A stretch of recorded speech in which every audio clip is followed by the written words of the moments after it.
My check, 1, 2.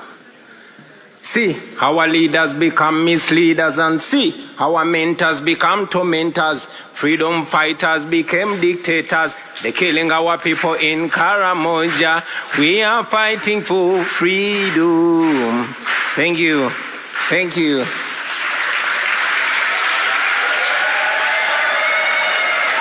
Thank you. Thank you very much.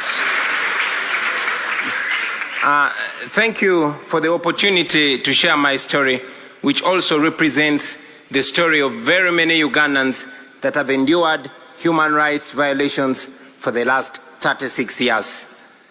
I never intended to get into politics, and neither did I pay much attention to the political space until my personal consciousness was awakened rudely by my personal humiliation at the hands of a security operative.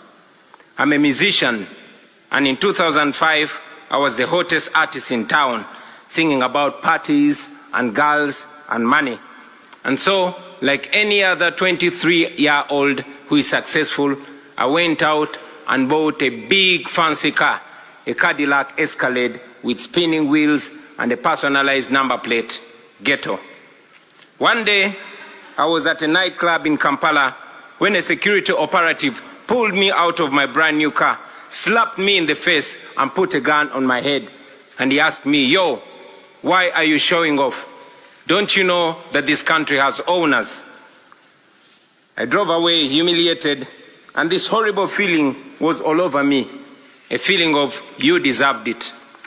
Because he was right, I thought I was safe as a celebrity, partying with the rich and powerful military generals, whining and dining with them.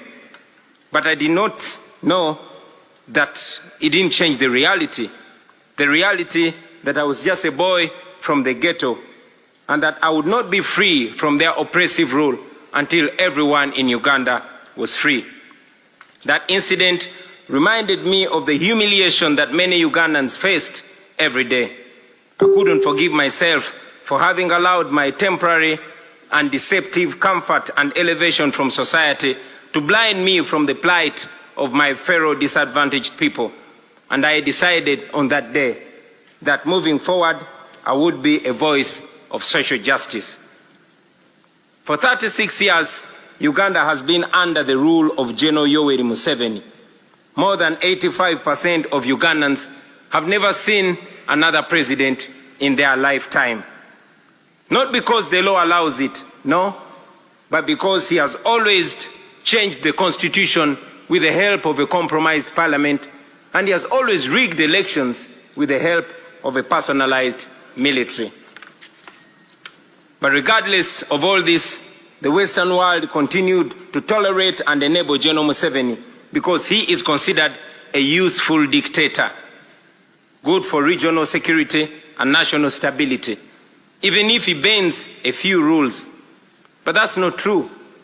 General Museveni rules Uganda with an iron hand. He deploys the military against the citizens and students. Those who oppose him are either put in prison, tortured, or killed. His administration ranks one of the most corrupt in the world. His family members and henchmen have plundered our nation at the expense of healthcare, education, and other social services.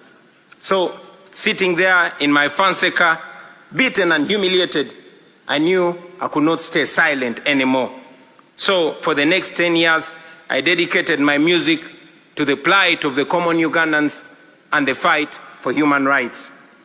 In 2016, General Museveni rigged the election and declared himself president again.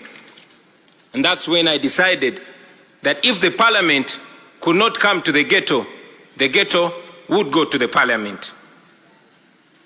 In 2017, thank you. In 2017, I decided to run for a parliamentary seat. Our constituency campaign turned into a national campaign, and we won the seat with 80%. Then we started the People Power movement to awaken a generation of young Ugandans, talking to them about democracy and explaining to them why they must get involved. This annoyed General Museveni, and from then we were branded as enemies. In 2018, while on a campaign trail in the northern Ugandan district of Arua, General Museveni decided that it was too much for him to take. He alleged that our supporters had stoned his motorcade, and for that reason, the military was given orders to shoot and kill. I had just stepped out of my car when suddenly I heard gunshots. Blah, blah, blah. My driver and friend, Yasin Kauma, was shot dead in the car seat that I had been occupying just a few minutes earlier. I took a picture of him and tweeted it, him lying in a pool of blood. I tweeted it with the caption, "Police has shot my driver dead," thinking they've shot at me. And then the Special Forces Command, a section of the military that is led by General Museveni's son, Muhoozi Kainerugaba, started hunting for me. For the next 8 hours, I hid in a random hotel room as they broke down every single door looking for me.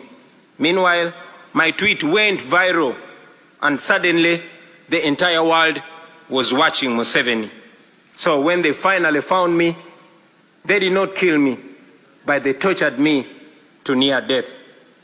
I was detained in a military base for several days. Not even my family knew where I was. I later learned that people protested in very many parts of the world calling for my release. And for this, I am forever grateful, because if it was not for that pressure, I'm sure I would not be alive to talk to you today. In a military court, I was charged with the offense of annoying the president, treason, and illegal possession of firearms. They displayed 2 machine guns to prove that. And of course, these were trumped-up charges. Out of shame, the firearms charges were later dropped and the guns disappeared. 2.5 years later, that case has not been heard. So, in 2019, I announced that I was running for president. Now, under General Museveni's Uganda, that means 3 things. It either means prison, or being forced into exile, or death. But we were ready for all that. And yes, that's exactly what happened. We endured the most horrifying campaign, the most violent campaign, the most brutal and murderous campaign you can ever imagine. In November 2020, I was arrested for allegedly violating COVID-19 regulations, a convenient excuse for Museveni to suppress his political opponents. Our supporters protested against my illegal detention, and the military went on rampage. They shot and killed hundreds of people. But of course, General Museveni came out and said that they killed only 54 protesters. Thousands were arrested, and instead of the accountability for the massacre, General Museveni came out and praised the military for a job well done. A few days later, my bodyguard and friend, Frank Senteza, was deliberately run over and killed by a military police car. Thousands of our supporters were then abducted by security operatives in unmarked vehicles called drones in Uganda.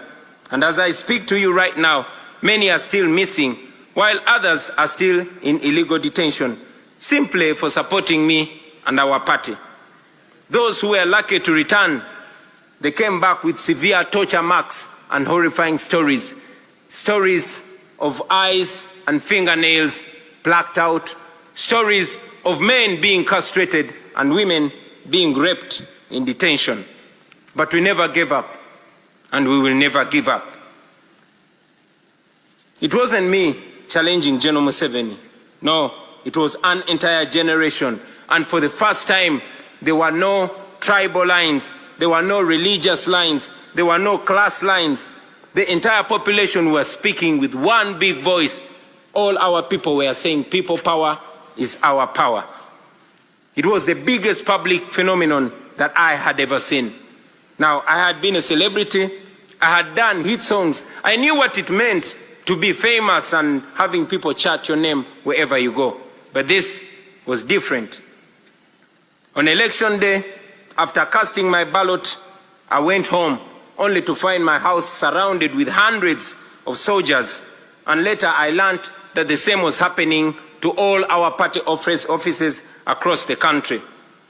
The internet was switched off. Mainstream media was placed under strict censorship. Any radio station that dared to report on the election was immediately shut down. Radio presenters and journalists were arrested. And so in this complete blackout, General Museveni declared himself winner of the election again. International authorities challenged the results as fraudulent, not free, and not fair. But I remained under house arrest for the next 11 days. Ladies and gentlemen, it is not an exaggeration to say that my life is in danger because I live in Uganda, and after here, I am going back to Uganda. I have lost friends and colleagues at the hands of security forces. I have been arrested and charged very, very many times, and my only crime has been challenging General Museveni's dictatorship. I am therefore here to tell the world with clarity that General Museveni is not the leader you think he is.